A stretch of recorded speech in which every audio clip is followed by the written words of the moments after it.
నమస్తే, welcome to Telugu రాజ్యం. ప్రస్తుతం మనతో పాటు ఉన్నారు పొలిటికల్ అనలిస్ట్ మాకిరెడ్డి పురుషోత్తమ రెడ్డి గారు ఉన్నారు. నమస్కారం సార్.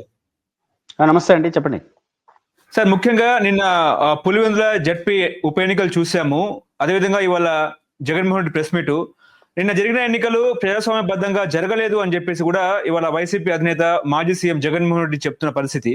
ఆయన ముఖ్యంగా కొన్ని వ్యాఖ్యలు చేశారు. రాహుల్ గాంధీ గురించి కూడా మాట్లాడడం జరిగింది. రాహుల్ గాంధీ గారు అదేవిధంగా చంద్రబాబు నాయుడు హాట్ లైన్ లో ఉన్నారు, దానికి రేవంత్ రెడ్డి మధ్యవర్తిత్వం అన్నట్టు కూడా ఆయన మాట్లాడారు. ఎట్లా ఇది వ్యూహాత్మకంగా ఆయన చెప్పినట్ట, లేకపోతే బీజేపీ కూటమిలో ఏ రకంగా చూడొచ్చు సార్ దీన్ని? బేసిక్ గా రెండు అంశాలు. ఒకటి, పులివెందుల జెడ్పీటీసీ ఎన్నికలు జరిగిన తీరు, జగన్మోహన్ రెడ్డి గారు దానికి సంబంధించిన రియాక్షన్స్. రెండు, రాహుల్ గాంధీ గారి ప్రస్తావన. వేరువేరుగా చూడాలి. ఫస్ట్ పాయింట్, పులివెందుల జెడ్పీటీసీ ఎన్నికల్లో అధికారంలో ఉన్న తెలుగుదేశం పార్టీ తన అధికారాన్ని బలాన్ని ఉపయోగించుకునింది అని ఖచ్చితంగా చెప్పచ్చు. వారిని విమర్శించడం కన్నా ఎన్నికలను సజావుగా నిర్వహించాల్సిన బాధ్యత ఎలక్షన్ కమిషన్ది. ఎలక్షన్ కమిషన్ ప్రైమరీ వర్క్ కూడా చేయలేదు, ఈ విషయంలో ప్రాథమికమైన బాధ్యత కూడా నెరవేర్తించలేదని ఖచ్చితంగా చెప్పచ్చు. రీజన్ ఏంటంటే, ఎన్నికల నిర్వహణ అనేది ఎలక్షన్ కమిషన్ చేతిలో, ఎన్నికల సంఘం చేతిలో ఉంటుంది. ఆంధ్రప్రదేశ్ ఎన్నికల సంఘంలో ఆ సంఘానికి ఒక స్వయం ప్రతిపత్తి ఉంటుంది, దానికి ఒక వ్యవస్థ ఉంటుంది. దాని నిబంధనలు ఎవరైనా పాటించాల్సిందే. ప్రభుత్వం కూడా ఒకసారి నోటిఫికేషన్ తర్వాత పూర్తిగా ప్రభుత్వ యంత్రాంగం వాళ్ళ కంట్రోల్లోకి వెళ్ళిపోతుంది, వాళ్ళ అజమాయిషిలోకి వెళ్తుంది. అంత ప్రత్యేక అధికారాలు ఆ సంస్థకి ఇవ్వబడింది. ఇవన్నీ ఎందుకు ఇచ్చారంటే, వాళ్ళు సంపూర్ణంగా నిబంధనల ప్రకారం ఎన్నికలు జరపాలని. నిబంధనలు అతి ముఖ్యమైనది ఏంటి? ప్రచారం సమయంలో అభ్యర్థులకి వాళ్ళు కొన్ని నిబంధనలు పెడతారు. ఎంతమంది వెళ్ళొచ్చు, ఎన్ని వెహికల్స్ వెళ్ళవచ్చు, ఆ వెహికల్ నెంబర్తో సహా వాళ్ళు పర్మిషన్ ఇస్తారు.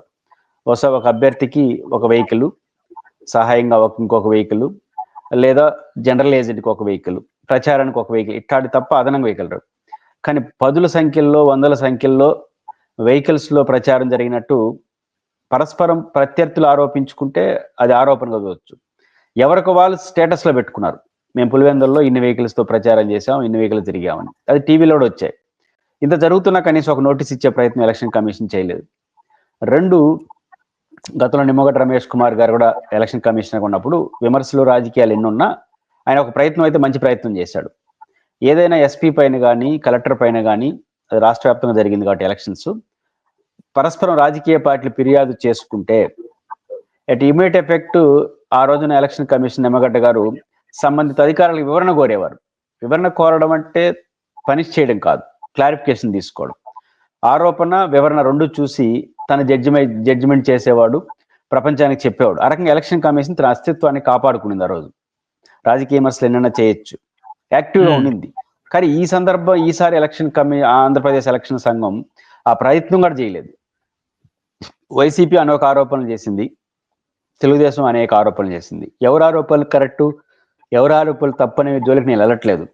కానీ ఆరోపణలు వచ్చినప్పుడు విచారణ చేయాల్సిన బాధ్యత ఎలక్షన్ కమిషన్. అలాంటి మినిమం ప్రయత్నం చేసినట్టుగా అధికారికంగా ఎక్కడ ప్రకటించలేదు. ఏదైనా ఫిర్యాదులు మీడియాలో వార్తలు వచ్చినా కూడా ఎలక్షన్ సంఘం దాని వివరణ తీసుకొని పబ్లిక్గా ప్రకటించేది.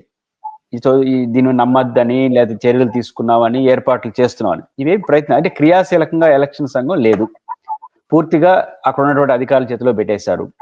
కేవలం అనౌన్స్ చేయడం, నామినేషన్లు తీసుకోవడం, రేపు రిజల్ట్స్ వస్తే గెలవడం, ఓడిన వారికి సర్టిఫికేట్ ఇవ్వడం.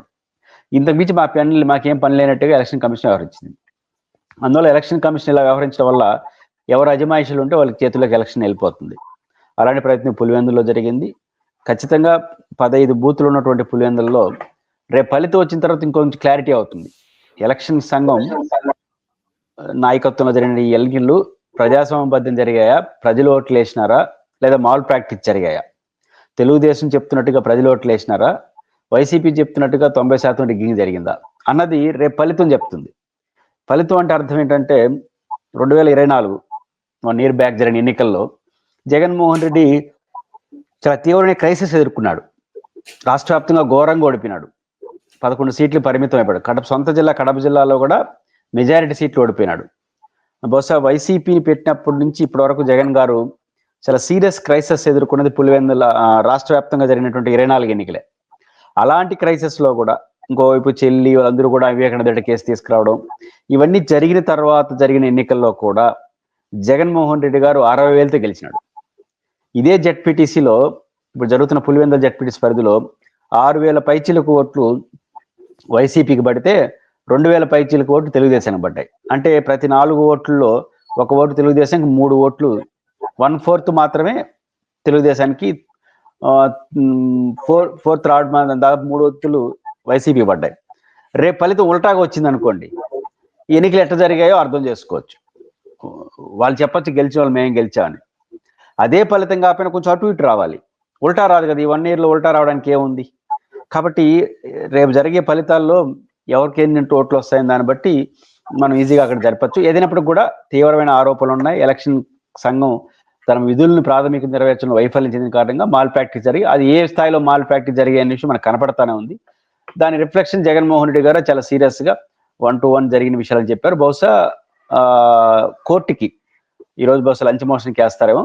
ఖచ్చితంగా కోర్టు వెంటనే ఎన్నికలు రద్దు చేయమనో, రిజల్ట్స్ ప్రకటించొద్దనో అంత పెద్ద తీర్పు ఇస్తుందో లేదో తెలియదు.